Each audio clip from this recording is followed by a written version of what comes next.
Hi hello నమస్తే అందరు ఎలా ఉన్నారండి బాగున్నారా నేనైతే మాత్రం చాలా బాగున్నాను. ఈరోజు నేను ముద్దపప్పు చేస్తున్నా. మీకు ముద్దపప్పు అనగానే ఏం గుర్తొస్తుందో అనేది అయితే కమెంట్ చేయండి. నాకైతే ఆవకాయ నెయ్యి పచ్చి పులుసు కూడా.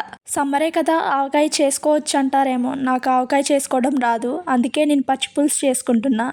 ముద్దపప్పు పచ్చి పులుసు ఎవర్ గ్రీన్ కాంబినేషన్ కాదు, మీకు కూడా అంతేనా? ఈ ఎండలకి పచ్చి పులుసు పప్పుచారు ఇవి తింటేనే బ్రతుకుంటాం అనిపిస్తుంది.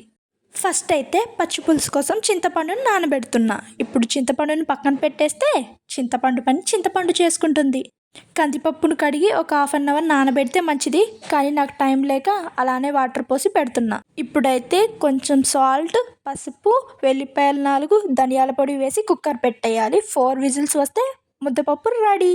ఇప్పుడు ఒక ప్యాన్ పెట్టి అందులోకి కొంచెం ఆయిల్ వేసి ఆవాలు, జీలకర్ర, పచ్చిమిర్చి, ఎండుమిర్చి ఒక 2 వేసి ఫ్రై అయ్యాక కరివేపాకు, కొత్తిమీర వేసి పసుపు, అల్లం వెల్లుల్లి పేస్ట్ వేసి కొంచెం ఫ్రై అయ్యాక ఇంగువ వేసి చింతపండు రసం పోయడమే. లాస్ట్లో ఆనియన్స్ వేయాలి.